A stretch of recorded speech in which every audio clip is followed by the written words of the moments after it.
bueno, vamos avanzando un poco en el tema de la sexualidad. El primer tema que me gustaría compartir con vosotros es el tema de los anticonceptivos dentro del marco de lo que se decía en aquellos tiempos el neomalthusianismo. El neomalthusianismo era una corriente fuerte entre los libertarios franceses, portugueses, hasta cierto punto, argentinos. Si miramos la protesta, lo he estado mirando estos días, un microfilm interminable, muy pequeño en el CEDINCI, vemos que el neomalthusianismo tuvo cierto relieve en el movimiento libertario, también en el movimiento español y sobre todo el catalán. ¿Qué era el neomalthusianismo? Pues desde su nombre vemos que tiene el nombre de Malthus. Malthus, que en 1798 había escrito un tratado sobre la población, y él decía que el equilibrio entre los recursos de la tierra y la cantidad de seres humanos nunca se podía ajustar. Es decir, había demasiados humanos para alimentar. Y él decía que parte del proceso natural resultante sería que algunos de estos humanos morirían o por hambre, o por guerras, o por la desidia de las instituciones. Y además que era la voluntad de Dios, porque él también era sacerdote. En el siglo XIX, ciertos socialistas británicos y feministas, algo la letra, un poco, decían que esa relación no era tan justa, no era necesariamente definitiva.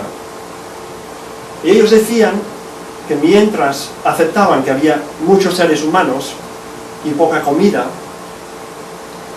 también resultante del sistema capitalista que no distribuía bien las comidas,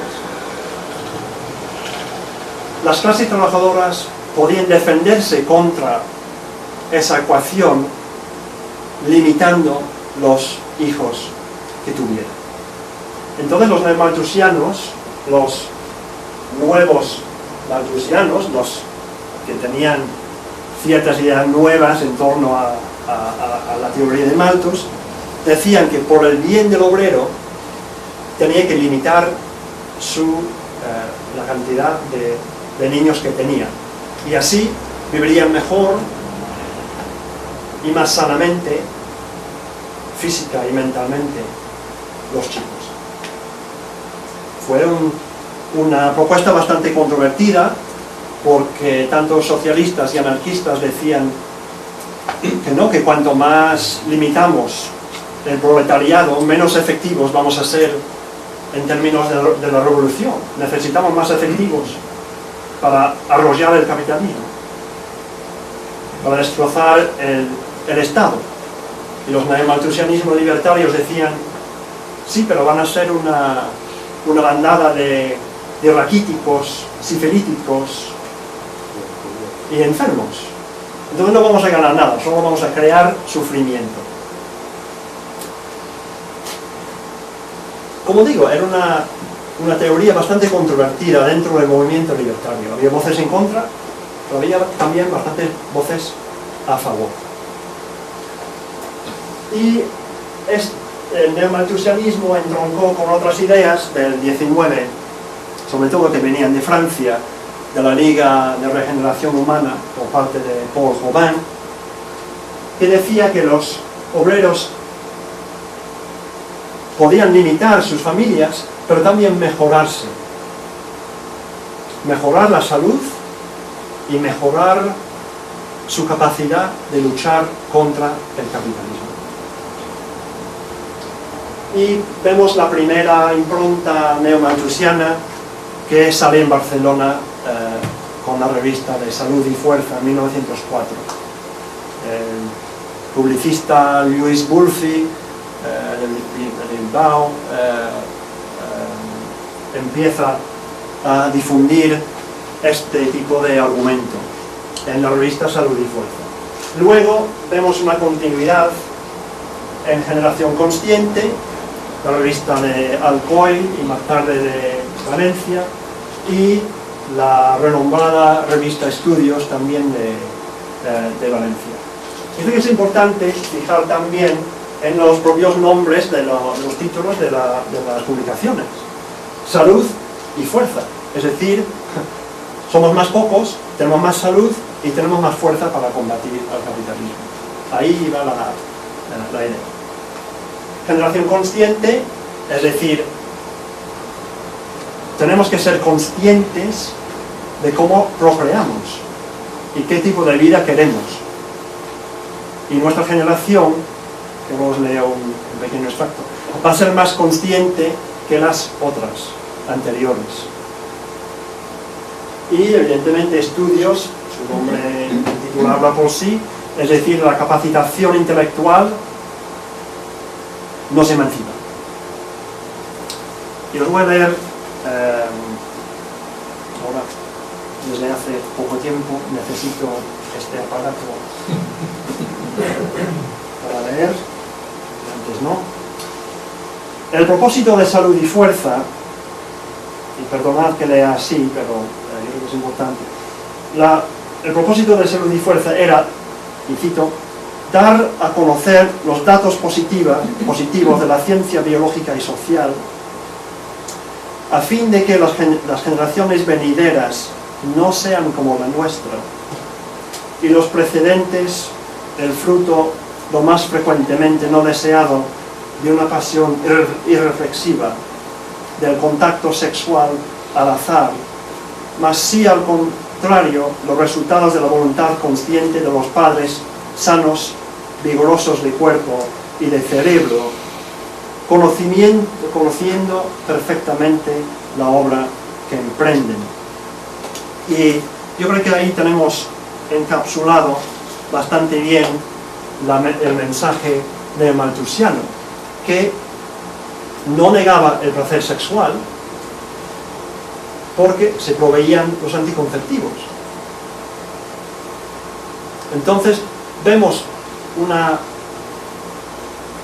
tentativa de mejorar la población, reducir los números, pero también no renunciar al gozo sexual. Primer capítulo del malthusianismo. Evidentemente conectado con ese tipo de discurso y práctica, porque se vendían los anticonceptivos en ciertos dispensarios libertarios en Barcelona y otros sitios. Conectado con ese tipo de movimiento, tenemos una organización específica de mujeres libertarias que se creó en 1936. Hubo otros intentos antes, el grupo de estudio femenino, me parece, en Madrid, en 1935, pero la Federación Nacional, por así decir, de Mujeres Libres se establece en el 36. Y como ha ilustrado la historiadora Martha Acklesberg, su libro maravilloso acerca de mujeres libres, que tiene traducción en castellano, me parece, ella dice que había como dos estrategias de mujeres libres. Por un lado, la captación de afiliadas, es decir, la afiliación de mujeres, atraer a mujeres a su seno, ampliar la organización. Lograron afiliar a 28.000 mujeres, que no está mal. Pero casi más importante era esta clave, que era, o esta dimensión de la lucha de mujeres libres, que era la capacitación.